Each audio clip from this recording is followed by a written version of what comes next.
জিবরিল আবার নবীকে ধরলেন। নবী বলেন ফাআখাযানি ফাগাত্তানি হাত্তা বালাগা মিনাল জুহুদ। জিবরিল আমাকে ধরলেন, সিনার সাথে সিনা মিলালেন, চাপ দিলেন, ছেড়ে দিয়ে বললেন ইকরা ইয়া মুহাম্মদ ইকরা। নবী আবার বললেন মা আনা বিকারিন, পড়তে জানি না। জিবরিল আবার ধরলেন, আবার সিনার সাথে সিনা মিলালেন, আবারও চাপ দিলেন, আবারও চাপ দিয়ে ছেড়ে দিয়ে বললেন ইকরা বিসমি রাব্বিকাল্লাযী খালাক খালাকাল ইনসানা মিন আলাক ইকরা ওয়া রাব্বুকাল আকরাম আল্লাযী আল্লামা বিল কলম। নবীজি প্রথমবার বললেন পড়তে জানি না, দ্বিতীয়বারেও বললেন পড়তে জানি না, তৃতীয়বারে যখন জিবরিল চাপ দিয়ে ছেড়ে দিলেন নবীজি পড়া আরম্ভ করলেন। এক টানে 5 আয়াত, এক টানে 19 অক্ষর। এর কারণটা কি জানো? এর একটাই মাত্র কারণ, রাহমাতুল লিল আলামিন বুঝাইতে চায় 40 বছর পর্যন্ত গোটা দুনিয়ায় কারো কাছে লেখাপড়া করি নাই, পড়ি নাই, কারো কাছে পড়ি নাই। তবে যদি আমার পড়তে হয় আল্লাহর নামের পড়া পড়ব, যেই পড়া আল্লাহর নাম নাই সেই পড়া পড়ব না। যেই পড়ে আল্লাহর নাম নাই, এই জন্য দেখেন না, যেই পড়ে আল্লাহর নাম নাই সেই পড়া পড়লে কি হয়? মানুষের বাচ্চা বানরের বাচ্চা হয়। 16 বছর ধরে শিখতাম কি আমরা, এই যে মানুষের বাচ্চা বানরের বাচ্চা হয়ে গেল। 16টা বছর ধরে পড়েছ। একজন মানুষ 18 বছর পর্যন্ত ছেলে হয়ে বড় হয়েছে, কিন্তু হঠাৎ করে মন চাইল না আমি এখন আর ছেলে না, আমি নিজের থেকে নিজে মেয়ে। তো বলে পারমিশন আছে, হয়ে যাও। 18 বছর 19 বছর মেয়ে ছিল, হঠাৎ ছেলে হইতে মনে হচ্ছে তো হয়ে যাও। আচ্ছা, এর পরের বিষয়টা আরো মারাত্মক। ছেলে ছেলেকে বিয়ে করবে, মেয়ে মেয়েকে বিয়ে করবে। নাউজুবিল্লাহ। শেষ দিন বললেন কি কোন? আজকে প্রথম দিন তো, নাউজুবিল্লাহ না করলে অসুবিধা নেই। বলেন, এই শিক্ষায় জাতিকে কি মানুষ বানানো হয়? না, মানুষকে অমানুষ বানানোর ট্রেনিং দেওয়া হয়। এই শিক্ষা জাতিকে মানুষ বানানো হয় না, বরঞ্চ মানুষকে অমানুষ বানানোর ট্রেনিং দেওয়া হয়। এই জন্য আমার দেশের স্কুল কলেজ ইউনিভার্সিটির ছাত্ররা সঠিক সময় সঠিক সিদ্ধান্ত নিয়েছে, এই জাতীয় বানর নীতি আমরা পড়তে চাই না, ট্রান্সজেন্ডার পড়তে চাই না। যারা এই শিক্ষানীতি প্রণয়ন করেছে তাদেরকেও দেশে রাখতে চাই না। দুপুরের খানা পাকানো থাকলেও রাতে রাতে পালাতে হবে, ঠিক না? শিক্ষা এবং দীক্ষা, দিন শিখতে হবে, কোরআন শিখতে হবে। আমার দেশের শিক্ষাটা ইসলামী না হওয়ার কারণে ডাক্তার হয় কিন্তু মানুষ হতে পারে না, ডাক্তার হয়ে ডাকাত। অ্যাডভোকেট হয়, অ্যাডভোকেট হয়ে আইনজীবী হয়ে মানুষের আইনের আশ্রয় নিবে, কিন্তু সে আইনের বেলায় গিয়া মানুষকে আরো নির্যাতন করে, জুলুম করে, অত্যাচার করে। কি কথা কন না কেন? যত চোর, যত বাটপার, যত চিটার দেখা যায় সবগুলো ওই লাইনের, যারা দ্বীনি শিক্ষার সাথে সম্পৃক্ত। নবীজির 1 নম্বর এজেন্ডা। 2 নম্বর এজেন্ডা ওয়ায়ুযাক্কিহিম, আত্মা পরিশুদ্ধির মেহনত। সাহাবায়ে কেরামদেরকে নবীজি 2 নম্বর মেহনত করেছেন, আত্মা পরিশুদ্ধির মেহনত। এই আত্মা পরিশুদ্ধি করতে করতে সাহাবায়ে কেরামের আত্মা এত বেশি পরিশুদ্ধ হয়েছে, আরে কোটি কোটি টাকার সম্পদ, কোটি কোটি টাকার সম্পদ সামনে, কিন্তু 1 টাকার দুর্নীতির মামলা কোন সাহাবীদের ক্ষেত্রে পাবেন না। কথা কন না কেন? হযরত আবু বকর সিদ্দিক রাদিয়াল্লাহু আনহু রাষ্ট্র পরিচালনা করেছেন 2 বছর 4 মাস, 2 বছর 6 মাস। হযরত ওমর ফারুক রাদিয়াল্লাহু আনহু রাষ্ট্র পরিচালনা করেছেন 10 বছরের উপরে। কথা না কেন? হ্যাঁ, কিন্তু আপনি দুর্নীতি দেখান তো। আবু বকর সিদ্দিক রাদিয়াল্লাহু আনহুর একটা দুর্নীতির মামলা দেখান। হযরত ওমর রাদিয়াল্লাহু আনহু তো অর্ধ পৃথিবী শাসন করেছেন, 2.25 কোটি বর্গ মাইল শাসন করেছেন, একটা দুর্নীতির মামলা দেখান। অথচ আমাদের দেশে কি দেখা যায়? 5 বছর রাষ্ট্র চালায়, মামলার অভাব নাই। 17 বছর 16 বছর যারা রাষ্ট্র চালাইছে, দুর্নীতি করতে করতে করতে পরিস্থিতি এমন হয়েছে 10 ব্যাংকের লেনদেন শেষ পর্যন্ত বন্ধ করে দিতে হয়েছে। কি কথা কন না কেন? এটা কি বুঝলেন? কি বোঝা গেল? ওই যে দুদকের মহাপরিচালক রিটায়ার্ড করার পরে তার বিরুদ্ধে দুর্নীতির মামলা, দুর্নীতির, এটা হলো দেশের চিত্র। কেন হলো? আত্মপরিশুদ্ধ না, আত্মপরিশুদ্ধ না হওয়ার কারণে রাষ্ট্রীয় ক্ষমতায় যায় তো চোর হয়ে রাষ্ট্রীয় ক্ষমতায় যায়। আমাদের দেশের চিত্র হয়ে গেছে এখন এটা, যে যত বড় চোর সে তত বড় রাজনীতিবিদ, যত বড় ডাকাত তত বড় রাজনীতিবিদ, যত বড় সন্ত্রাস তত বড় রাজনীতিবিদ। কথা বলেন না কেন? আমি বলেছি এই চিত্র পরিবর্তন করতে হবে। আসতে বলেন কেন? জোরে বলেন। এই চিত্র পরিবর্তন করে দিতে হবে। আগামীর দিনে আমরা নতুন করে চোর, চিটার, বদমাশকে রাষ্ট্রীয় ক্ষমতার রাজনীতিতে দেখতে চাই না। আগামীর দিনে স্বচ্ছ মানুষ, আল্লাহ ভীরু মানুষ, দাড়িওয়ালা মানুষ, টুপিওয়ালা মানুষ, নিষ্ঠাবান মানুষ, এমন ব্যক্তিদেরকে আমরা রাজনৈতিক ময়দানে দেখতে চাই। বুঝেন না আপনারা? কেন বললাম? কারণ হলো বাংলাদেশ, আগামীর দিনের বাংলাদেশ দেখতে পাচ্ছি কোরআনের বাংলাদেশ হতে চলেছে। আগামীর দিনের বাংলাদেশ ইসলামের বাংলাদেশ হতে চলেছে। আগামীর দিনের বাংলাদেশ উলামায়ে কেরামদের বাংলাদেশ হতে চলেছে। আগামীর দিনের বাংলাদেশ কোরআন অনুযায়ী পরিচালনা হবে। ঠিক কিনা? আওয়াজ করে বলো। সুতরাং আলেমদের সাথে থাকবেন, আলেমদের সাথে থাকবেন না জালেমদের সাথে? আই বলেন, আলেমদের সাথে না জালেমদের সাথে? ইমানদারদের সাথে না বেঈমানদের সাথে? কোরআনওয়ালাদের সাথে না শয়তানদের সাথে? ঢাকার সাথে না দিল্লির সাথে? এই জোরে বলো, ঢাকার সাথে না দিল্লির সাথে? আগামীর দিনে উলামায়ে কেরামদের সাথে থাকতে গিয়ে, কোরআনের পক্ষে থাকতে গিয়ে, ইসলামের পক্ষে থাকতে গিয়ে যদি আবার রক্ত দেওয়ার প্রয়োজন হয় রক্ত দেব, জীবনটাও যদি দরকার হয়। কারা কারা তৈয়ার আছো? দুই হাত উঁচা করে আল্লাহকে ডাকো।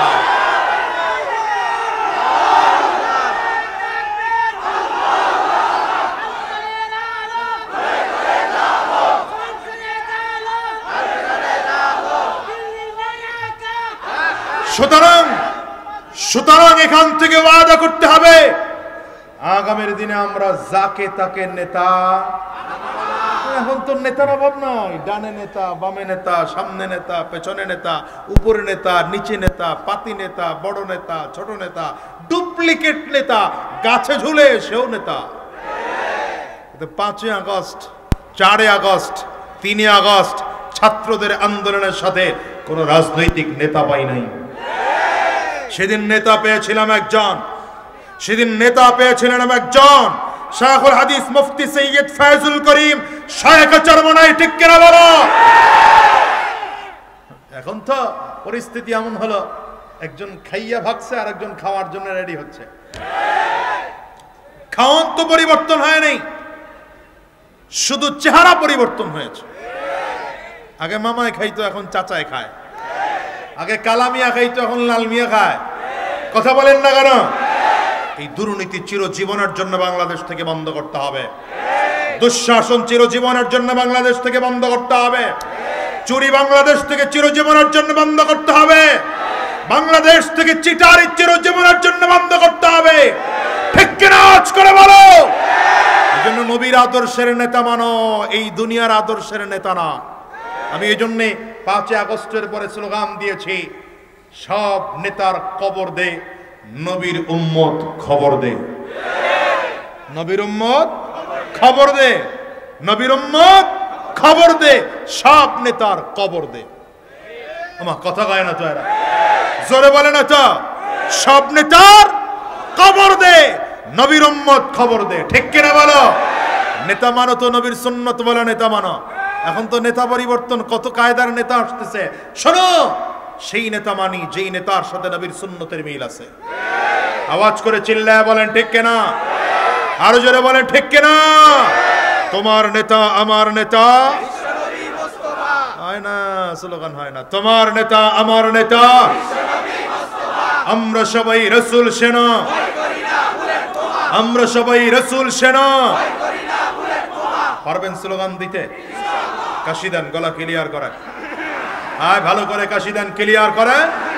দুই হাত টান টান করে উঁচা করেন, ডানে আর বামে তাকিয়ে দেখেন হাত কে তোলে নাই। আল্লাহুম্মা সাল্লি আলা মুহাম্মাদিন ওয়া আলা আলিহি ওয়া সাহবিহি ওয়া সাল্লামা তাসলিমান কাসীরান কাসীরা। أما بعد فأعوذ بالله من الشيطان الرجيم। সাউন্ডটা বাড়াও ভাই, সাউন্ড কমায় রাখছো কেন? বাড়াও। বিসমিল্লাহির রহমানির রহিম। هو الذي بعث في الأميين رسولا منهم يتلو عليهم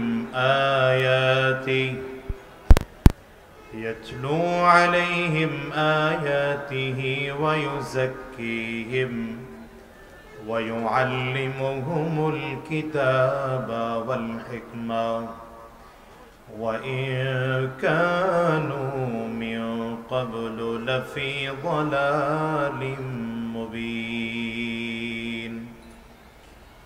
صدق الله العظيم وصدق رسوله النبي الكريم ونحن على ذلك من الشاهدين والشاكرين والحمد لله رب العالمين. الحمد لله. বাংলাদেশ মুজাহিদ কমিটি গাজীপুর জেলা শাখার উদ্যোগে আয়োজিত 3 দিন ব্যাপী মাহফিলের আজকের প্রথম দিবস সমাপনী অধিবেশন।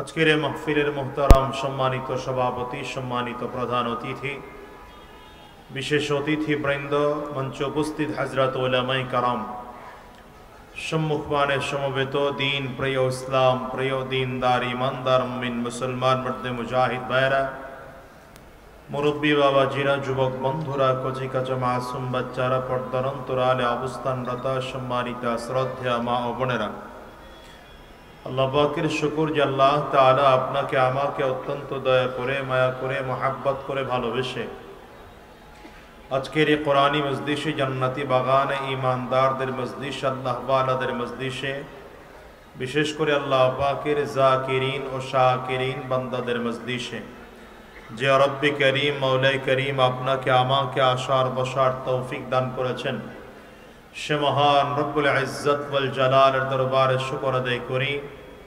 আমরা সকলেই জবান খুলে আওয়াজ দিয়ে জোরে সোরে বলি আলহামদুলিল্লাহ। আয়াতে কারিমা তিলাওয়াত করেছে আল্লাহ রাব্বুল আলামিন বলেন, হুয়াল্লাযী বা'আসা ফিল উম্মিয়্যিনা রাসূলাম মিনহুম ইয়াতলু আলাইহিম আয়াতি। রব্বে করিম বলেন, গোটা পৃথিবীর মানুষদেরকে লক্ষ্য করে আমি আল্লাহ মূর্খদের মধ্য থেকে একজনকে নবী বানাইয়া তাদের মাঝে পাঠাইলাম। নবীকে পাঠানোর উদ্দেশ্য কি আল্লাহ তাআলা তাও বলেছেন। 1 নম্বর উদ্দেশ্য ইয়াতলু আলাইহিম আয়াতি। নবী পাঠানোর 1 নম্বর উদ্দেশ্য হলো নবী কোরআনুল কারীমের তিলাওয়াত করে গোটা জাতিকে শোনাবে, গোটা জাতিকে কোরআনের তিলাওয়াত শিখাবে। দ্বিতীয় নম্বর ওয়ায়ুযাক্কিহিম, এই কোরআন তিলাওয়াতের মাধ্যমে, কোরআনের প্রশিক্ষণের মাধ্যমে গোটা জাতির আত্মা পরিশুদ্ধির লক্ষ্যে নবীজি মেহনত, চেষ্টা, ফিকির করবে। রাসূলুল্লাহ সাল্লাল্লাহু আলাইহি ওয়াসাল্লাম দুনিয়াতে এসেছিলেন, নবীজির গোটা জিন্দেগীর এজেন্ডা ছিল 4টা। বলেন কয়টা? এই মুখ বন্ধ করে না, আওয়াজ করে বলেন কয়টা? আরো জোরে বলেন তো কয়টা? এখনো সবাই জবান খোলেন নাই। জবান না খুললে সমস্যা। মাহফিলে এসে কিছু মানুষ খুব বেশি ভদ্র হয়ে থাকে, এত ভদ্র হয় যে কথাও বলতে চায় না। যে আওয়াজ প্রয়োজন সে আওয়াজ তো দিতে হবে। বলেন নবীজির টোটাল জীবনের এজেন্ডা ছিল কয়টা? আঙ্গুল কয়টা উঁচা করে বলেন, মুখস্থ করে যান, বলেন কয়টা?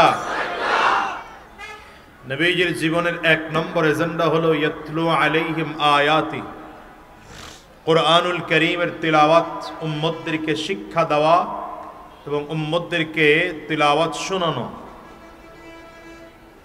অর্থাৎ নবীজির জীবনের 1 নম্বর এজেন্ডা ছিল তালিম ও তারবিয়াত। বলেন 1 নম্বর এজেন্ডা কি? সবাই ভালো করে বলেন 1 নম্বর এজেন্ডা কি? তালিম ও তারবিয়াত, শিক্ষা এবং দীক্ষা, শিক্ষা এবং দীক্ষা। অর্থাৎ রাসূলুল্লাহ সাল্লাল্লাহু আলাইহি ওয়াসাল্লামের উপরে ওয়াহী নাজিল হলো, সর্বপ্রথম শব্দটাই ছিল শিক্ষার।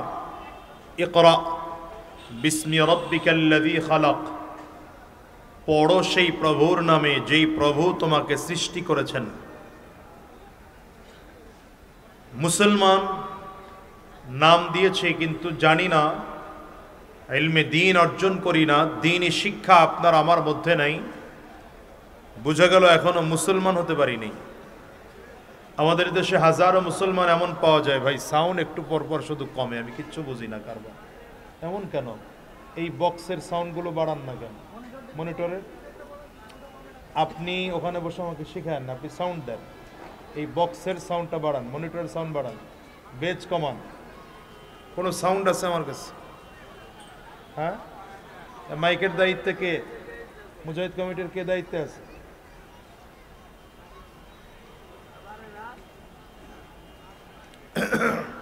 বক্সের সাউন্ড দেন, এই মনিটরের সাউন্ড এতক্ষণ ছিল না, এই যে মাত্র বাড়লো।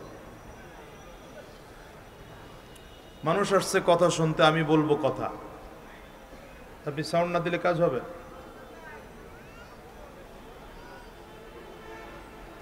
উনি যেমনি শিখাইতেছে তাতে হ্যাঁ মাইকের সাউন্ড, উনি আমারে কথা বলে শিখাইতেছে যে আপনি পিছান, আপনি আগান। আল্লাহ, এখন চলে এই হরেনটা, ওই সামনেরটা,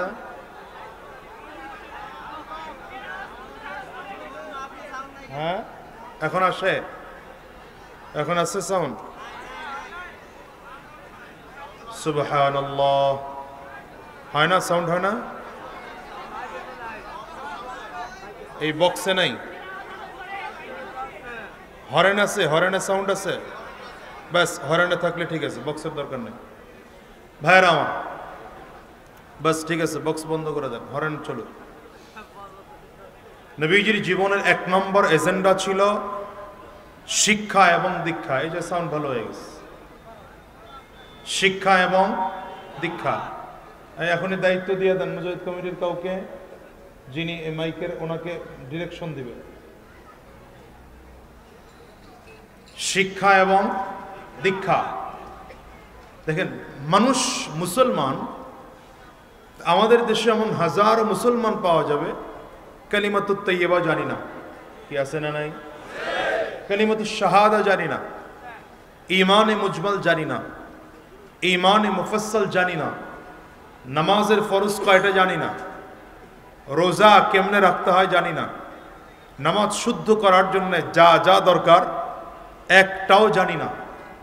যেমন নামাজের সানা জানি না, সূরা ফাতিহা জানি না, 4টা সূরা অন্তত নামাজ শুদ্ধ করার জন্য লাগে, এই 4টা সূরাও আমরা জানি না।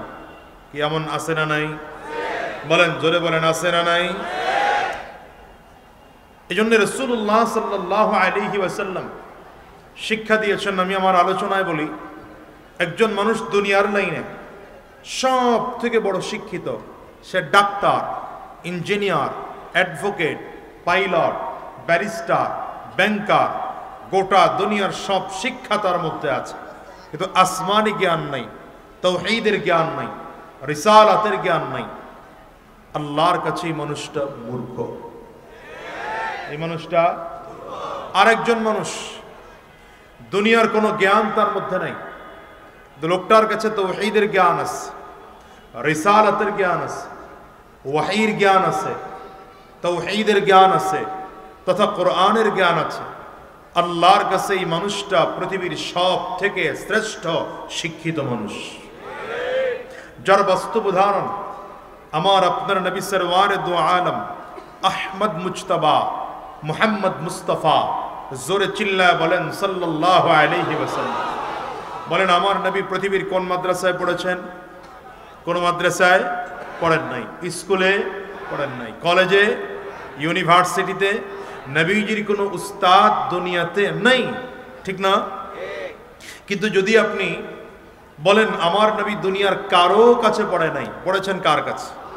নবীজি নিজেই বলেন আল্লামানি রাব্বি, আল্লামানি রাব্বি ফাআহসানা তা'লিমি, আদ্দাবানি রাব্বি ফাআহসানা তা'দীবি।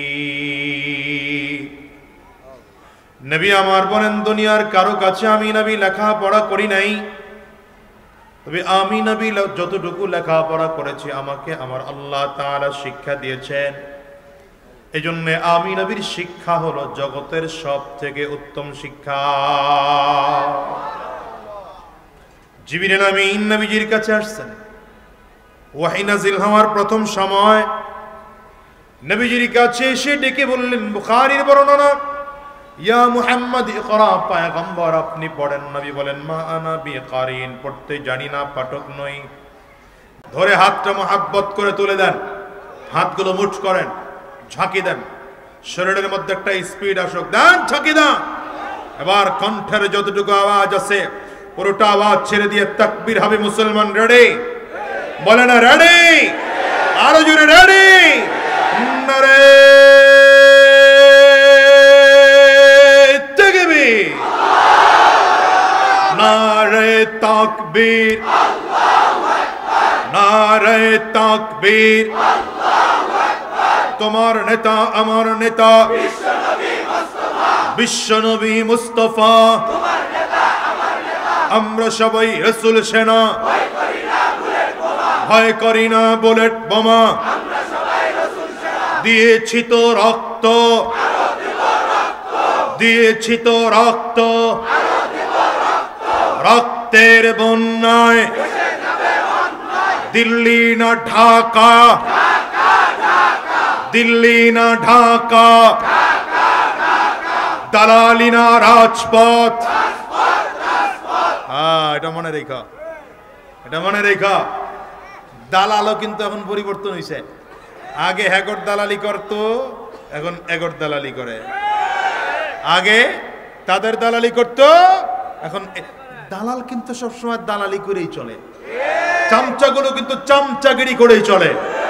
এতদিন ওদের পাচারটা, এখন এদের পাচারটা শুরু করেছে। এদেরকে সমাজ থেকে জাতীয়ভাবে আন্তর্জাতিকভাবে বয়কট করতে হবে। কয়টা গেল? গেছে, ভুলা গেছে। কয়টা? নবীজির 1 নম্বর এজেন্ডা তালিম ও তারবিয়াত, 2 নম্বর তাজকিয়াতুন নফস, আত্মা পরিশুদ্ধির মেহনত। এমন নেতা হতে চাই, এমন জনগণ বানাতে চাই, এমন দেশ করতে চাই যেই দেশের অধিকাংশ মানুষ আত্মা পরিশুদ্ধওয়ালা মানুষ থাকবে। কয়টা গেল? 3 নম্বর দাওয়াত ও তাবলীগ। এই দুইটা কাজ যখন ক্লিয়ার হবে, আমার মতো আরেক ভাইকে বানানোর জন্য দাওয়াত দেওয়া শুরু করব। এটা হচ্ছে দাওয়াত ও তাবলীগ। বলেন 3 নম্বর কাজ কি? দাওয়াত ও তাবলীগ, নবীজির কাজ। এই 3টা কাজ ক্লিয়ার হয়ে যাওয়ার পরে নবীজির 4 নম্বর কাজ জিহাদ। কি কাজ? বলেন। জিহাদ মানে কি? জিহাদ বললে আপনারা একদল আছেন আবার যারা জঙ্গি বলেন হুজুর করে, কথা কয় না? একদল আছে হুজুর করে আবার মৌলবাদ বলা শুরু করেন। তা আমি তো বলি মৌলবাদ অসুবিধা নাই, হুজুরদেরকে মৌলবাদ বলে গালি দিলে আমরা গর্ববোধ করি, কারণ আলেমরাই সত্যিকার মৌলবাদ, ঠিক কিনা বলেন? এরা মূলের উপরে আছে, সত্যের উপরে আছে, ইসলামের উপরে আছে, ঠিক কিনা বলো? জিন্দাবাদ জিন্দাবাদ এই ইসলামী মৌলবাদ, মূল ছাড়া সব ভ্রান্তবাদ, মুর্দাবাদ মুর্দাবাদ, জিন্দাবাদ জিন্দাবাদ এই ইসলামী মৌলবাদ, মূল ছাড়া সব ভ্রান্তবাদ, মুর্দাবাদ মুর্দাবাদ, জিন্দাবাদ জিন্দাবাদ। ঠিক কিনা বলো? জ্ঞান পাপি পড়কাচার মূল ছাড়া তাই নাই কুঠিক ধর্মে নাস্তিক জন্মে যার ছুটছে ওরা দিক বিদি মূল ছাড়া সব পড়গাছা আর রুশ ভ্রান্ত মতবাদ মূল ছাড়া সব পড়গাছা আর রুশ ভ্রান্ত মতবাদ মানুষ নাকি বানর জাতি ডারউইনের ভ্রান্তবাদ জিন্দাবাদ জিন্দাবাদ ইসলামী মৌলবাদ মূল ছাড়া সব ভ্রান্তবাদ মুর্দাবাদ মুর্দাবাদ জিন্দাবাদ জিন্দাবাদ কষ্ট হয় আপনাদের অসুবিধা ভাই নবীজির 4 নম্বর এজেন্ডা ছিল জিহাদ জিহাদ মানে কি সহজ কথায় বুঝেন ইসলামকে দেশের সর্বোচ্চ চূড়ায় পৌঁছানোর জন্য যত ধরনের চেষ্টা ফিকির মেহনত আছে এর আরবি নাম হলো জিহাদ আরবি নাম কি এই জিহাদ মানে হচ্ছে দ্বীনকে আল্লাহর জমিনে কায়েমের জন্য চেষ্টা করো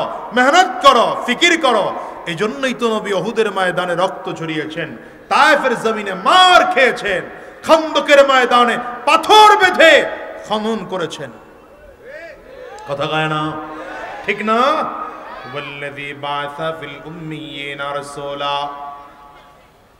রাসূলাম মিনহুম ইয়াতলু আলাইহিম আয়াতিহি ওয়া ইউযাক্কিহিম ওয়া ইউআল্লিমুহুমুল কিতাবা ওয়াল হিকমা ওয়া ইন কানু মিন ক্বাবলু লাফি যালালিম